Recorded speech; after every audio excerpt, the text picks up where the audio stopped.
The smell of vanilla frosting still clung to the air when I saw it. A small, crudely painted toy coffin, the kind you'd expect to find at a Halloween clearance bin, wrapped in shiny blue paper with my son's name on it. Ethan, my sweet, wide-eyed 8-year-old, tilted his head and tried to smile as he pulled the lid off. "Cool," he whispered, but I could hear the confusion in his voice.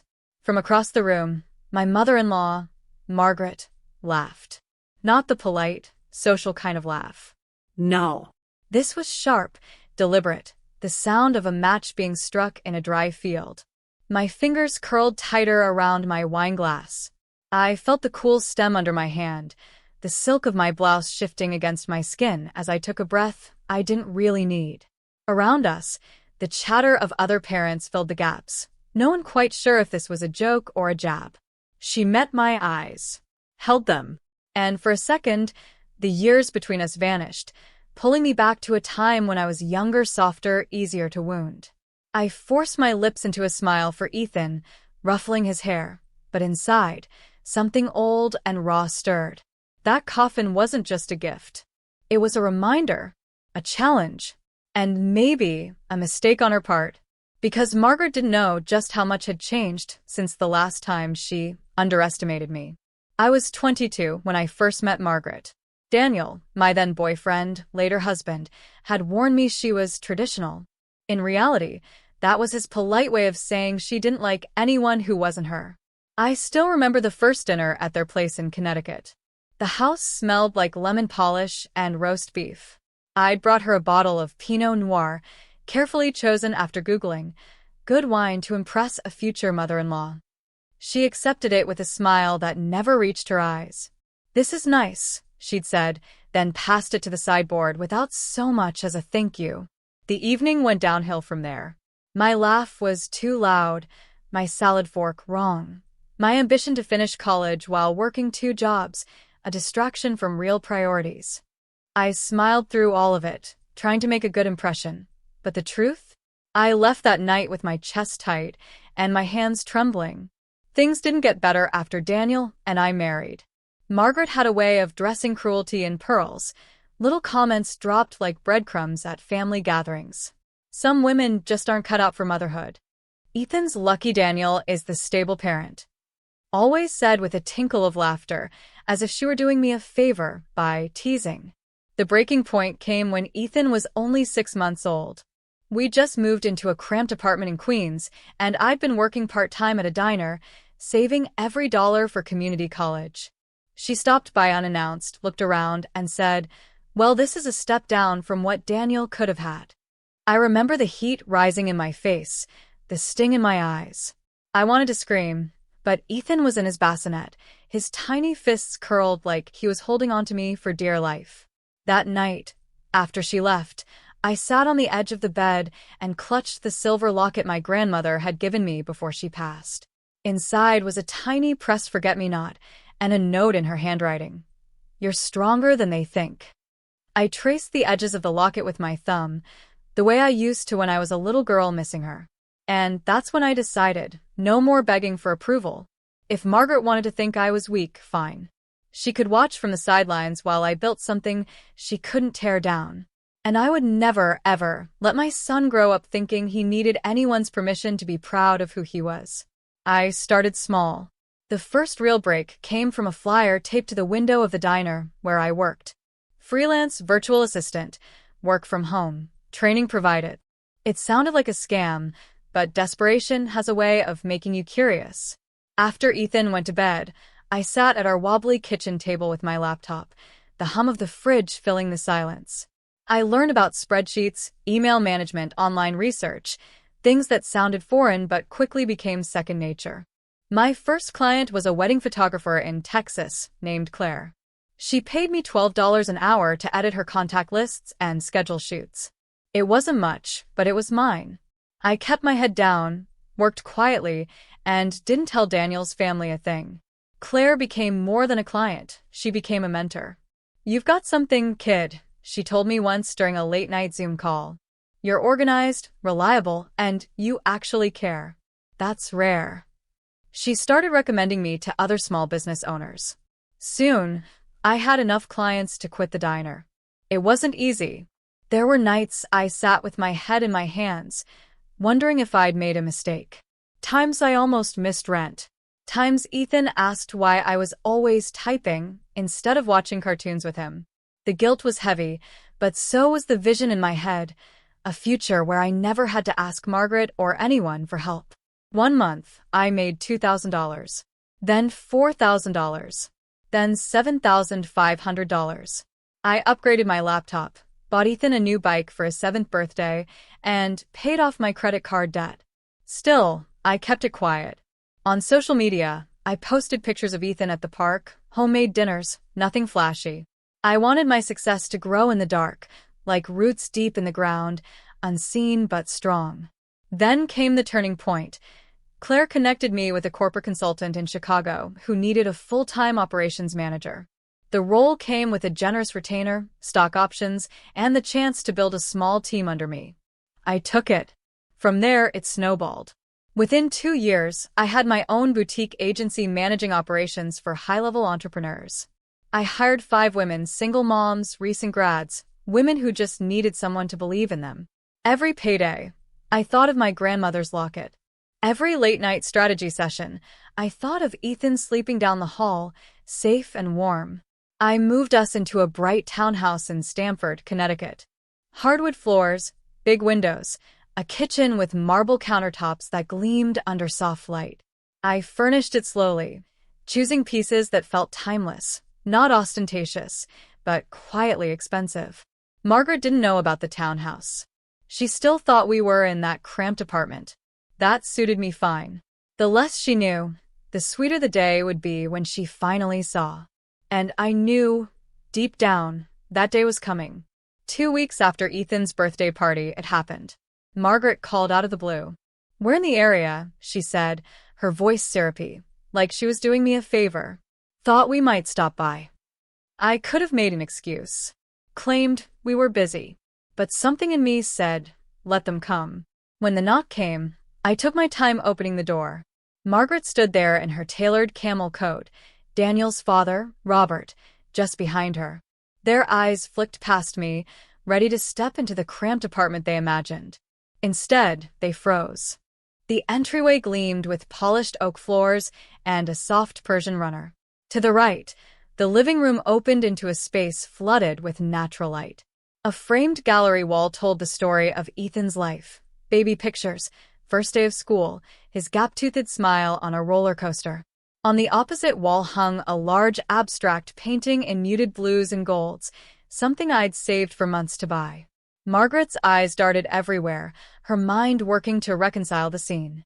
"This isn't our home," I finished for her, smiling just enough to keep it polite. "We moved last year."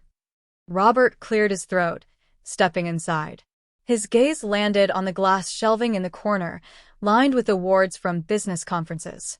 One plaque read, "Women in Leadership, Agency Founder of the Year." Margaret lingered near the kitchen island, running a hand over the marble countertop. "You've done well for yourself," she said finally, each word weighed down like it cost her something. I leaned against the counter, letting the moment stretch. "I have. I run a boutique operations agency. We manage businesses across the country. I employ 5 incredible women. We're fully booked for the next year." She blinked, as if trying to decide whether to be impressed or offended. "And Daniel?" "Daniel's doing fine," I said, my voice even. "But this, all of this, I built myself." Silence settled between us, thick as honey. Robert studied the art on the wall.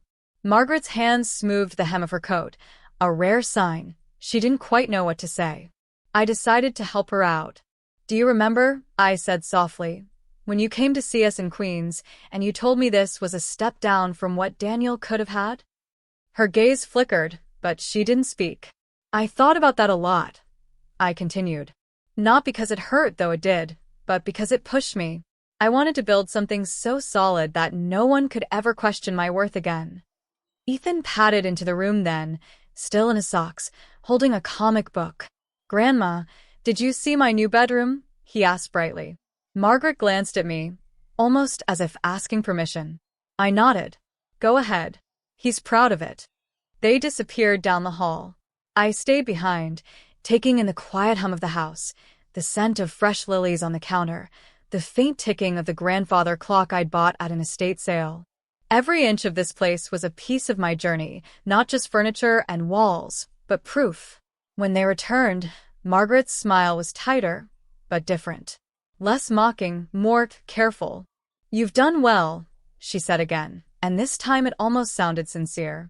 I met her eyes. "Yes, I have. And I intend to keep it that way." Robert looked between us, sensing the unspoken history. But neither of us filled the space with more words. We didn't need to. She knew now. The toy coffin from Ethan's party still sat in his closet. Part of me wanted to throw it away. Another part wanted to keep it, not as a wound, but as a marker. The last time Margaret underestimated me. We sat in the living room after the brief tour. Ethan sprawled on the floor with his Legos, the afternoon light streaming through the tall windows. Margaret crossed her legs, the movement crisp, deliberate. Robert kept glancing around like he still couldn't quite believe where he was. I set 2 mugs of coffee on the glass table between us. "I know why you came," I said evenly. "You didn't just happen to be in the area." Margaret's lips pressed into a line. "We thought it was time to reconnect. For Ethan's sake." "For Ethan's sake," I repeated softly. "That's exactly why I'm willing to have this conversation." Her eyes narrowed slightly, unsure where I was going. I leaned forward, resting my elbows on my knees. "Margaret, if you want to be in Ethan's life, really in it, there are going to be boundaries. Clear ones." Robert shifted in his seat, but she stayed silent. "First," I said, my voice calm but firm, "no more comments that make him feel small. Not about me, not about him. He's a child. He deserves to feel safe and proud of his family." Margaret's jaw tightened, but she didn't argue. "Second, respect my role as his mother. I've made choices you may not understand, but they've gotten us here. If you can't trust me, you can't be around him unsupervised." Her gaze flicked briefly toward Robert, as if weighing her odds. "Third," I continued, "if you want to be involved, you have to show up for him, not just for birthdays and holidays, but for the everyday moments. Soccer games, school plays, the boring stuff that matters." There was a pause long enough for the grandfather clock to tick 3 times. "And finally," I said, my voice softening just a touch, "you need to let go of whatever story you've been telling yourself about me. I'm not here to compete with your image of the perfect daughter-in-law. I'm here to raise my son with love and dignity. If you can't accept that, it's better we keep our distance." Margaret sat back slowly, studying me like I was someone she'd never met before. Maybe I was. "You've changed," she said finally. I smiled faintly. "No, Margaret. I've grown. There's a difference." Robert cleared his throat, nodding toward his wife. "She's right, you know." Margaret didn't answer right away. Instead, she reached for her coffee, holding it like it might steady her. "I'll think about what you've said." "That's all I ask," I replied. Ethan looked up then, holding 2 Lego pieces together like a sword. "Grandma, want to help me build a castle?" Margaret hesitated for a fraction of a second, then set her coffee down and moved to the floor. I watched them from the couch, my chest both tight and strangely light. This wasn't forgiveness. Not yet. But it was a start. And this time, it would be on my terms. In the weeks that followed, something shifted. Margaret didn't transform overnight. She was still Margaret, with her polished nails and careful words, but the sharp edges began to dull. She showed up to Ethan's Saturday soccer game, standing quietly beside me on the sidelines, cheering when he scored a goal. She sent a text on a random Tuesday. "How's his science project going?" It wasn't perfect, but it was effort. And effort, I'd learned, counts for more than empty apologies. Robert was easier. He asked about my business without the usual undertone of doubt. One afternoon, while Margaret was helping Ethan with a puzzle, he leaned over and said, "I'm proud of what you've built. You know that, right?" I didn't know how much I needed to hear that until I did. One evening, after Ethan had gone to bed, I sat at my desk in the corner of the living room, sorting through paperwork. My eyes landed on the silver locket in the small dish beside my laptop. I picked it up, opening it to see the pressed forget-me-not and my grandmother's handwriting. "You're stronger than they think." I smiled.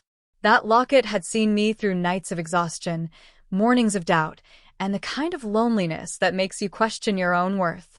Now, it wasn't a reminder to survive, it was proof that I had. Ethan came padding out of his room, rubbing his eyes. Mom?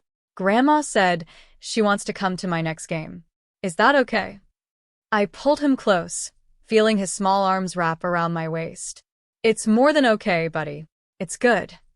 Because the truth was, I wasn't just doing this for me anymore. I was doing it for him, to show him that you can stand your ground, set boundaries, and still leave room for people to grow. Later that night, I placed the locket around my neck. The weight was familiar, but it felt different now. Lighter. Stronger. The toy coffin still sat in the back of Ethan's closet. I'd thought about throwing it away, but decided to keep it, not as a wound, but as a symbol. The last time someone tried to bury my worth before it had a chance to bloom. As I turned off the lights and headed to bed, I caught my reflection in the hallway mirror, steady eyes, a faint smile, shoulders squared. I whispered to myself, the way my grandmother might have said it. They'll never mistake me for fragile again.